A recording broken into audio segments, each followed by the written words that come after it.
Assalamualaikum warahmatullahi wabarakatuh.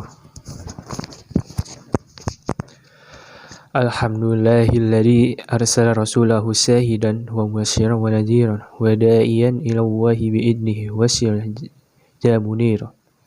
Allahumma shalli wa sallim ala abdika wa rasulika sayyidina Muhammadin wa ala alihi wa sahbihi alladzina nalu khairan amma ba'du. Para pemirsa yang berbahagia, di sini saya mempunyai pertanyaan buat saudara. Pertanyaannya, bila mana saudara sakit, kemanakah saudara menuju? Bila mana saudara sakit, kemanakah kemudian saudara menuju? Ke dokter. Ketika di sana, ternyata sang dokter juga bertanya ke situ, sakitnya apa? Barulah saudara bercerita segala penyakit Anda ke dokter. Dan setelah Anda bercerita, maka barulah sang dokter melakukan diagnosa. Sebenarnya cerita saudara, apabila Anda sulit menjelaskan penyakit Anda, pastinya dokter akan melakukan kegiatan observasi terhadap orang sekitar, atau observasi terhadap lingkungan, atau observasi terhadap orang lain, dari segala macam. Jika kita pahami, sebenarnya saudara ini sedang mendatangi orang yang tidak tahu apa-apa, karena dia emang nggak tahu. Saudara nggak punya perlu ditanya tuh. Ketika Anda nongol, mas, ini obatnya, langsung saya udah minum ya. Ya nggak bisa lah. Ya, Anda perlu ditanya dulu apanya yang sakit. Kalau perut yang sakit, ya dikasih obat perut. Kalau kepala, ya dikasih obat kepala. Pertanyaan selanjutnya, bila mana saudara lapar, yang saudara cari apa? Makanan. Bila mana saudara haus, yang saudara cari apa? Minuman. Bila mana saudara mempunyai mobil, motor, yang saudara cari apa? Bengkel. Ketika saudara mendatangi bengkel, apa iya sih tukang bengkel akan bilang, Bapak duduk di sana saja, biar mobil saudara saya perbaiki. Saya sudah tahu apa penyebabnya, kenapa kok bisa dibawa ke sini, mungkin gini. Tetap aja dia tanya dulu sambil megang mobil saudara. Mobilnya ini kenapa, mas? Ya kan? Kita bilang, ini mobil mesinnya sering mati, mas. Enak-enak berhenti kok tiba-tiba mati di stopan gitu. Setelah kita bercerita sebagai pemilik mobil, ya barulah sang mekanis bengkel bekerja. Pertanyaannya, kenapa sang dokter perlu bertanya?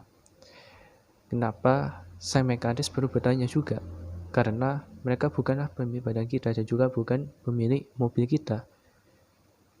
Jika kita datang ke Allah gak akan tanya itu, karenanya dia yang menyebabkan Anda, memiliki Anda dengan segenap. Terus apa yang menjadi persoalan kita?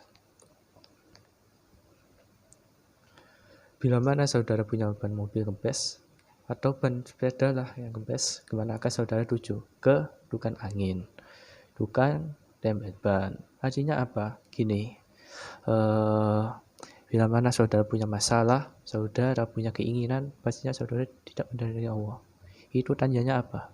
Saudara tidak mengenal Allah. Sebagaimana saudara mengenal dokter ketika saudara sakit, saudara tidak mengenal Allah sebagaimana saudara mengenal bengkel ketika mobil Anda rusak.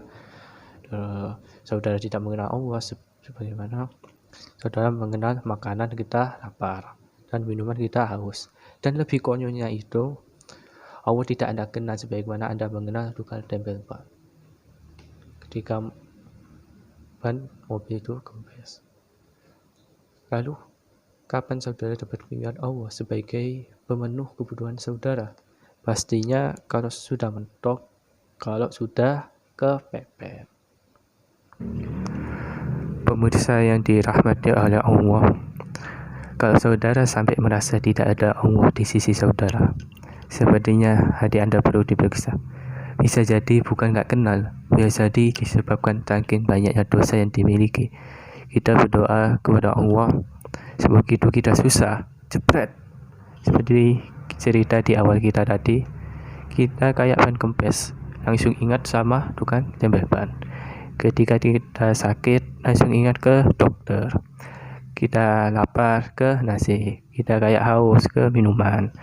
Begitu kita kaya, miskin, susah, senang, punya duit, nggak punya duit, every moment, setiap apapun kita tetap ingat sama Allah. Wadhkurullaha wa dzikran katsiran la'allakum tuflihun. Ingatlah Allah sebanyak-banyaknya, seperti apapun kesibukan kita. Tetaplah ingat kepada Allah, niscaya Allah akan mempermudah jalan saudara. Baik pemirsa, kita berdoa kepada Allah Subhanahu wa Ta'ala. Janganlah kita mengingat Allah ketika kita dalam keadaan susah.